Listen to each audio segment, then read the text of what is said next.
There was a time when love felt like a gentle breeze, weaving through the fabric of my life, making everything seem vibrant and alive. My name is Quade, and I once thought I had it all: a beautiful wife, two wonderful children, and a home filled with laughter. But beneath the surface of this perfect illusion lay a darkness that would soon unravel everything I held dear. It was a crisp autumn morning in suburban New Jersey when I stumbled upon the truth. The sun had barely risen, casting a warm glow over the golden leaves that danced outside our window. I was in the kitchen brewing coffee and preparing breakfast for my family when my phone buzzed on the counter. A message flashed across the screen, and my heart sank. Isabeau's name lit up, but it wasn't from her. It was a message from a number I didn't recognize, filled with affectionate words that struck me like lightning. "Can't wait to see you again. You make me feel alive." That single text shattered my world. My hands trembled as I tried to make sense of what I was reading. Isabeau, my devoted wife, was having an affair. I felt as if the ground beneath me had crumbled, leaving me suspended in disbelief. The reality of her betrayal hit me like a cold wave, drowning me in a sea of confusion and heartache. For years, I had prided myself on being a good husband. I worked hard to provide for my family, always putting them first. I thought we had built a strong foundation of trust and love. But now, I felt utterly betrayed and lost, grappling with the weight of her infidelity. Isabeau and I met in college, and our love story was nothing short of magical. We shared late-night conversations, spontaneous adventures, and dreams of a future together. When we married, it felt like the beginning of a beautiful journey, and soon after, we welcomed our two children, Ava and Lucas, into our lives. They became our world, and we built a life filled with laughter and warmth. At least, that's how it appeared to everyone else. As the days turned into weeks, I found myself in a whirlwind of emotions. I confronted Isabeau about her affair, but she denied it, her eyes full of innocence. It was then that I decided to hide my own infidelity as a twisted form of revenge. If she could betray me, why shouldn't I have a taste of my own? I began a secret relationship with Sarah, a bright and lively coworker who had always shown interest in me. I thought it would be a way to numb the pain and regain a sense of control. As I embarked on this path of deception, I felt the thrill of my double life. Sarah was everything I craved during those dark days: funny, carefree, and full of life. Our stolen moments together provided a temporary escape from the reality of my crumbling marriage. But as the web of lies grew more tangled, I soon realized that every secret I kept came at a cost. I often found myself lying awake at night, tormented by guilt and the fear of being discovered. Each time I looked into Isabeau's eyes, I saw the flicker of trust that I had shattered. She had no idea of my betrayal, and I loathed myself for the pain I was causing her. The laughter that once filled our home began to fade, replaced by an uncomfortable silence that echoed through our walls. As I navigated this perilous journey, I couldn't help but wonder if anyone truly understood the emotional toll of infidelity. It was a double-edged sword, cutting both ways. I had lost sight of who I was in the midst of this chaos, and I feared that I might never find my way back. To my dear subscribers, thank you for joining me on this journey. If you enjoy these dramatic tales of love, betrayal, and redemption, please subscribe and turn on notifications for more inspiring stories. Your support means the world to me. As the days passed, I felt the weight of my choices growing heavier. The web of lies I had woven was beginning to suffocate me. Little did I know that the consequences of my actions were about to unfold in ways I could never have imagined. Days turned into weeks, and the web of lies I had spun began to tighten around me. Each morning, I awoke with a heavy heart, knowing that my life was built on deception. I would look over at Isabeau while she slept, her face serene and peaceful, unaware of the storm brewing within me. The guilt gnawed at my conscience, yet the thrill of my affair with Sarah provided a temporary escape from the emotional turmoil. I found myself juggling two lives. One as the devoted husband and father, and the other as a man wrapped in the intoxicating thrill of a secret romance. The contrast was stark. While I played the role of the caring dad, taking Ava and Lucas to soccer practice and helping them with their homework, I also relished the stolen moments with Sarah, where laughter and excitement filled the void left by my crumbling marriage. One evening, after a long day at work, I met Sarah at a cozy little cafe just outside the city. The air was crisp, and the aroma of freshly brewed coffee enveloped us as I entered. I spotted her at a corner table, her bright smile lighting up the dim room. She was everything I'd been missing: fun, adventurous, and spontaneous. As I approached, I felt a rush of excitement that momentarily drowned out the guilt. "Hey, you," she said, her eyes sparkling. "I've missed you." In that moment, I felt alive again. We shared intimate conversations and laughed as if we were two teenagers sneaking away from the world. But beneath the surface, I was torn. I knew that every moment of pleasure came with the weight of my betrayal. As we talked, Sarah leaned in closer. I've been thinking about us a lot lately. I want to take this to the next level. I want you to be mine completely. Her words sent shivers down my spine.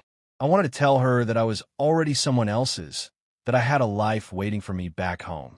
But the thrill of her affection was intoxicating. I nodded, caught in a whirlwind of emotions, and promised to make time for her.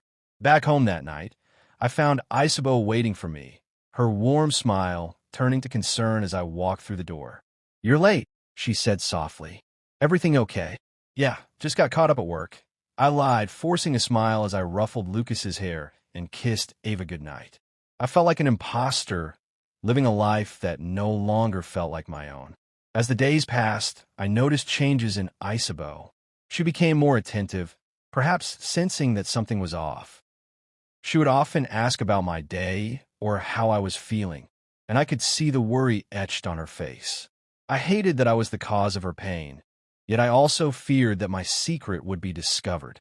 One night, as we lay in bed together, I felt a pang of guilt wash over me. "Quade, are you happy?"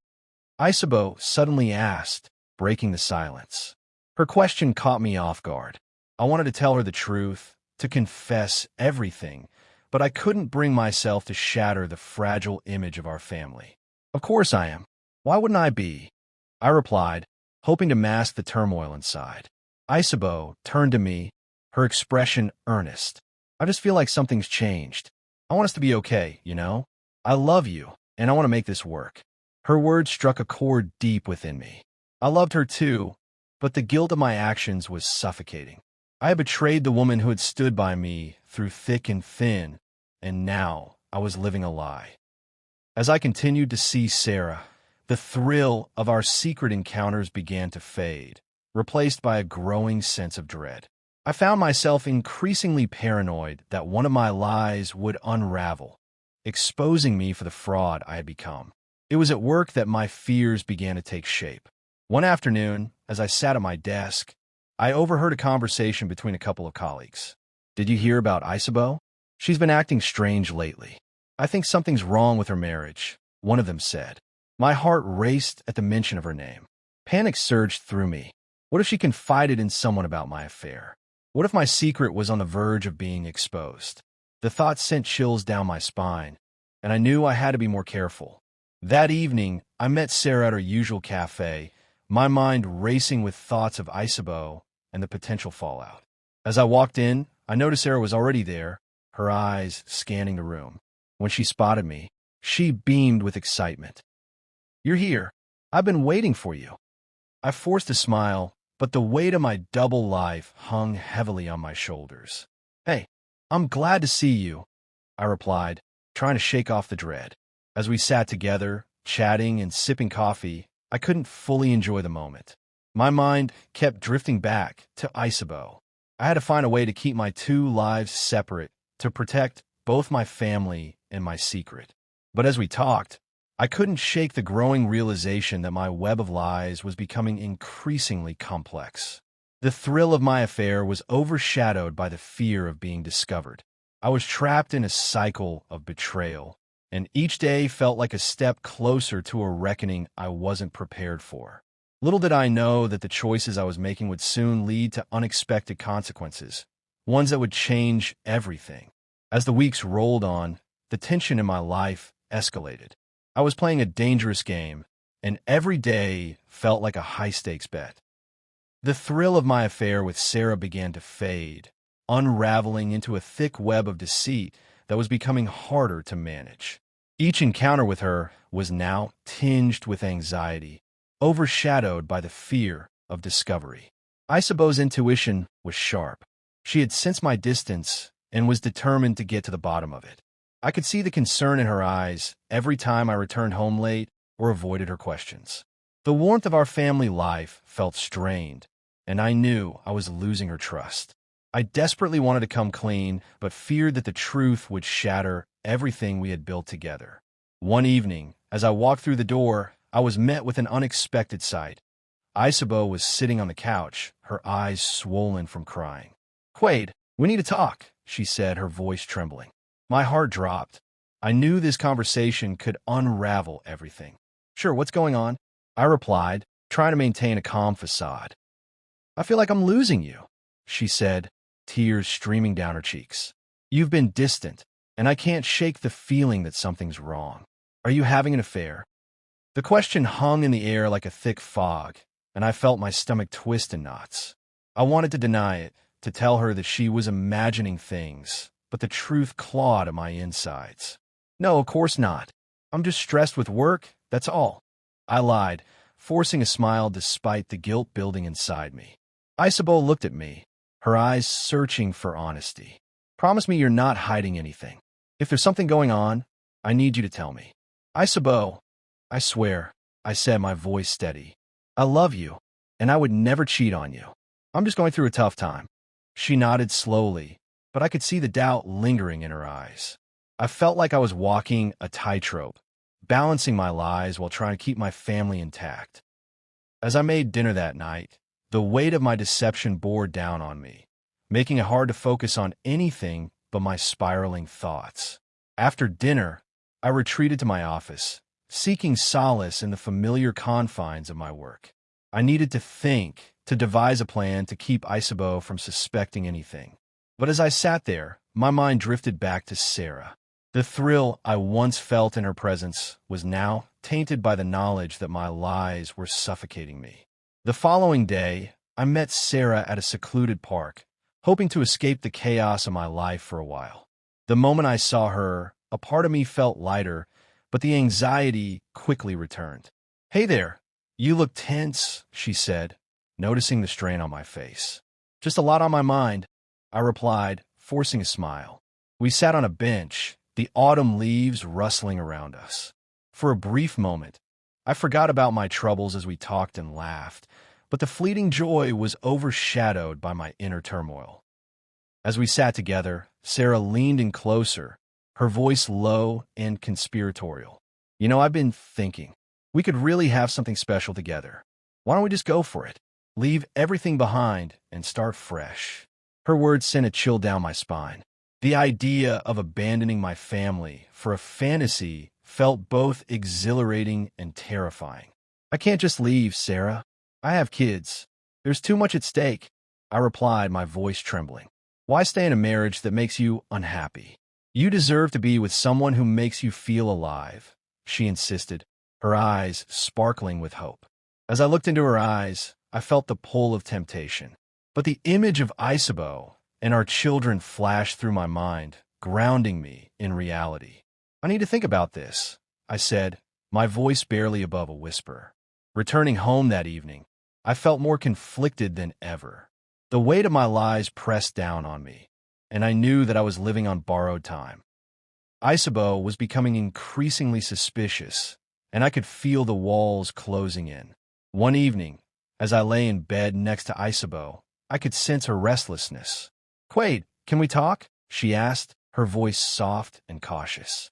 "Sure, what's up?" I replied, trying to remain calm. "I know something's bothering you. I can feel it." She paused, searching my face for answers.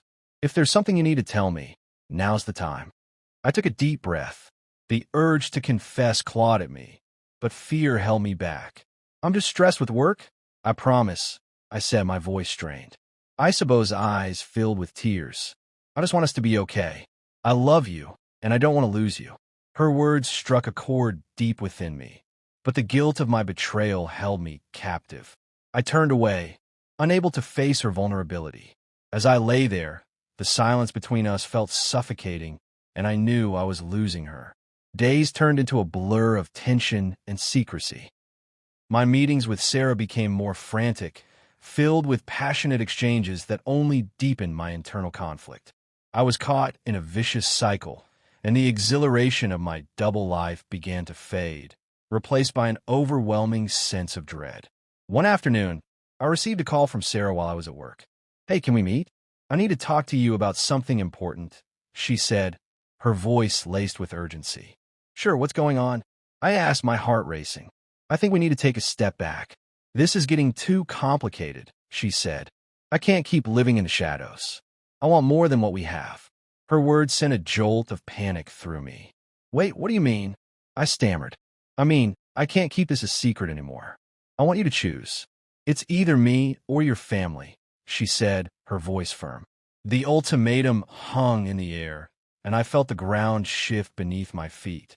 I was left standing at a crossroads, forced to confront the reality of my choices.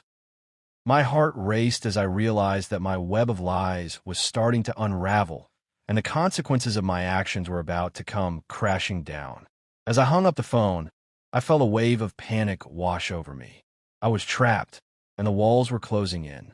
I had to make a choice, but the weight of that decision was almost unbearable.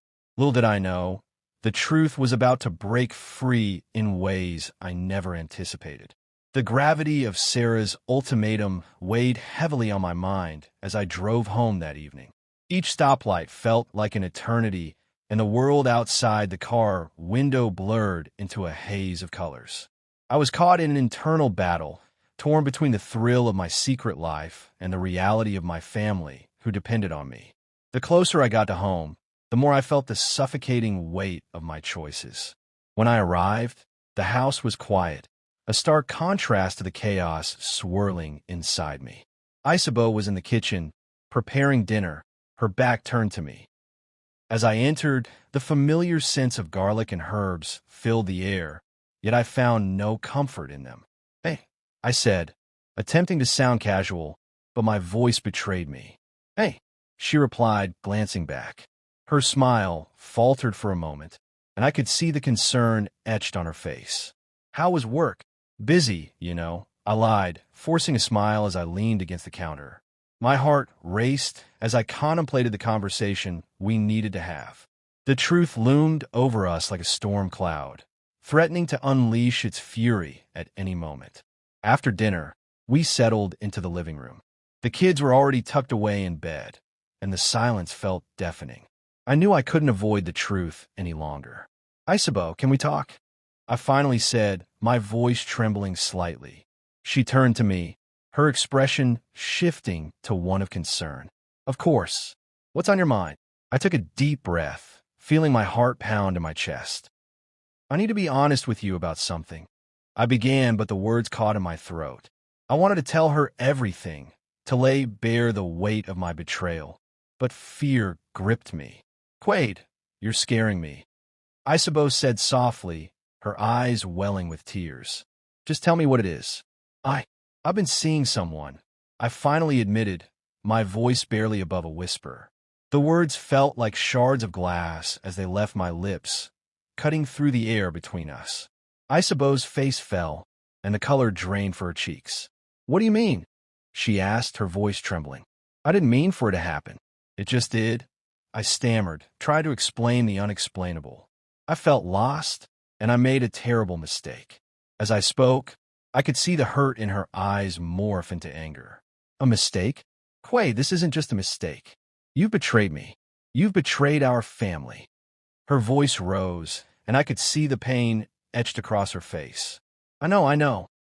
I'm so sorry," I pleaded, desperation flooding my words.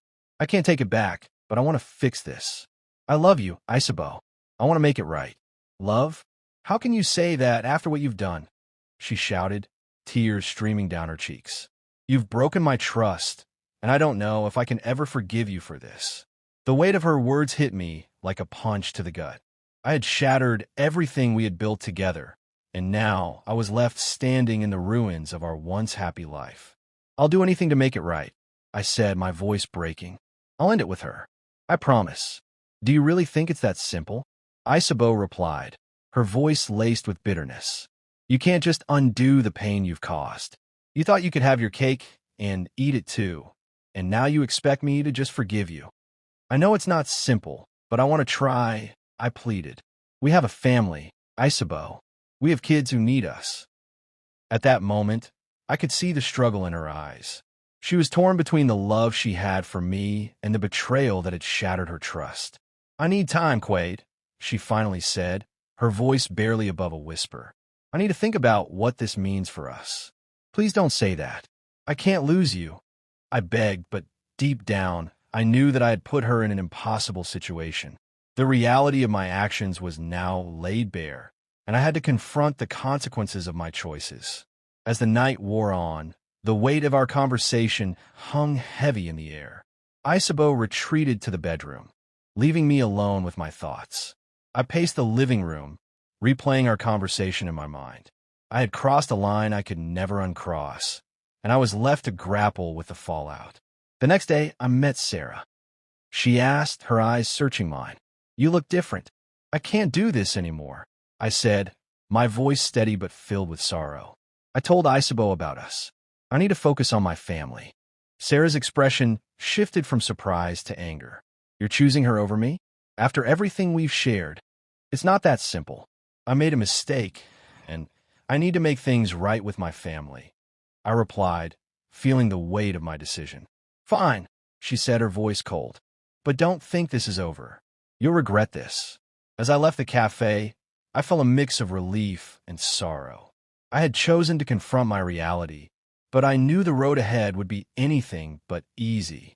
The confrontation with Isabeau had opened a floodgate of emotions, and I was now faced with the overwhelming task of rebuilding the trust one had shattered. Back at home, Isabeau was waiting for me. "Did you end it?" she asked, her voice steady but her eyes betraying a flicker of hope. "I did," I replied, my heart racing. "I want to focus on us and our family. I'm so sorry for everything." She nodded slowly, her expression still guarded. "It's going to take time, Quade. You can't just expect everything to go back to normal." "I know," I said, feeling the weight of her words. "I'm committed to doing whatever it takes to earn your trust back." As we sat together in silence, I felt the enormity of what lay ahead. The journey to healing would be long and fraught with challenges, but I was determined to fight for my family. I knew that the road to redemption would require vulnerability, honesty, and hard work. Little did I know, the consequences of my actions were far from over. The truth had been set free, but the fallout was only just beginning. The days that followed were filled with a mix of hope and uncertainty. I had taken the first step toward redemption by confessing my infidelity to Isabeau, but I knew that rebuilding our trust would take time, patience, and an unwavering commitment to change. I was prepared to do whatever it took to prove my love and dedication to her and our family. Isabeau was understandably guarded.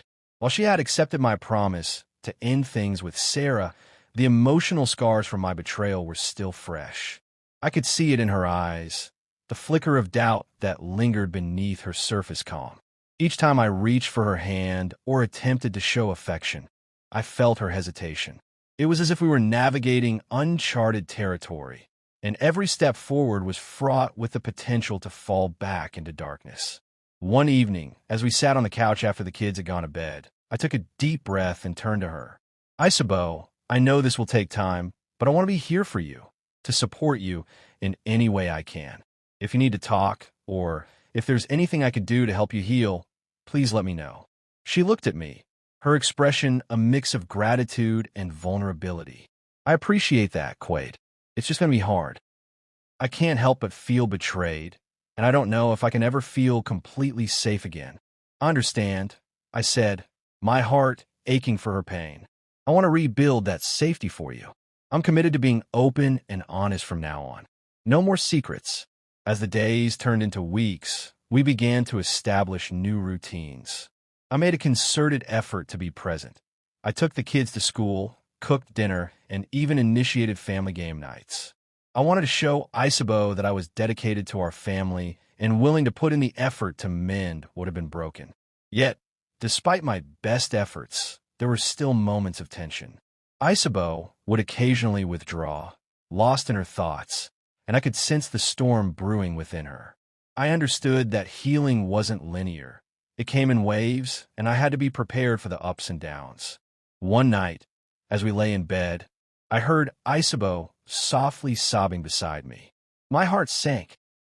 I wanted to reach out and comfort her, but I didn't want to intrude on her feelings. Isabeau, I'm here for you, I whispered, turning to face her. Please talk to me. I just don't know if I can ever trust you again, she admitted, her voice cracking. The thought of you being with someone else, someone who isn't me, it hurts so much. I know, and I'm so sorry for the pain I caused. I can't change the past, but I promise to work every day to earn back your trust, I said, feeling the weight of my mistakes crushing me. You're my everything, and I'm committed to making this right. Slowly, over time, we began to navigate the choppy waters of our relationship. We attended couples therapy to help facilitate our discussions and to provide us with tools to communicate more effectively. In those sessions, we learned to express our feelings openly and to listen without judgment. It was a difficult process, but I remained focused on the goal, to heal and to rebuild our love. As we shared our feelings in therapy, I could see the pain in Isabeau's eyes begin to shift. She was learning to voice her fears and frustrations, while I was learning to accept responsibility for my actions. Each session felt like a step closer to healing, and I could sense the bond between us starting to mend.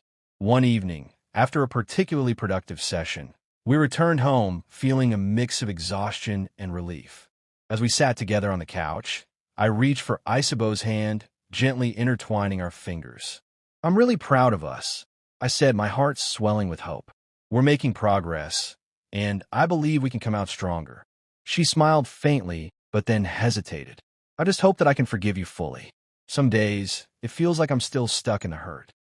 I understand, I replied softly. Healing takes time, and I'm here for you every step of the way. If you need space, I'll give it to you. If you need to talk, I'm here to listen. As the weeks passed, Isabeau began to open up more. She shared her fears about our future, her worries about whether she could ever fully trust me again. There were moments when I felt the weight of her pain heavy in the air, but I tried to remain patient and understanding, acknowledging that healing was a process. One afternoon, as we prepared dinner together, Isabeau surprised me with a question. Do you think we can ever have a fresh start? She asked, her voice tentative. I paused, my heart racing. I believe we can, I replied, looking deep in her eyes. It won't be easy, but I'm willing to fight for us. We can create new memories, new traditions, and build a love that's even stronger than before. She smiled, a flicker of hope shining through the remnants of her pain. I want that too, Quade. I really do. As the weeks turned into months, we began to rebuild our life together. We took family trips, reconnected with friends, and made an effort to embrace each other in new ways. I poured my heart into being the husband and father my family deserved, and I could see Isabeau starting to relax, allowing herself to be vulnerable again. It was during this time that I learned the true meaning of love and commitment. Love isn't just about the good times. It's about facing the storms together, finding strength in vulnerability, and choosing to fight for one another even when the odds seem stacked against you. However, the echoes of my past actions still lingered, a reminder of the fragility of trust. I knew that while we were on the path to healing, the repercussions of my choices would always be a part of our journey. But I was determined to honor that journey by being the partner Isabeau needed. One evening, as we sat on our porch watching the sunset, I turned to Isabeau and said, "Thank you for giving me a chance to prove myself. I know I've hurt you, and I don't take that lightly. I'll always be grateful for your willingness to work through this." She smiled softly, her eyes reflecting the fading light. "I see the effort you're putting in, and it means the world to me. We're not out of the woods yet, but I believe in us, Quade. I believe we can make it." In that moment, I felt a wave of gratitude wash over me. I was not only fighting for my family, but also learning about myself in the process. The path to healing was not easy, but it was one worth taking, a journey towards love, redemption, and a brighter future together. Little did I know that the road ahead would continue to challenge me in ways I could never have anticipated. The lessons learned from my past would shape our future, and I was ready to face whatever came next, hand in hand with the woman I loved. That's the end.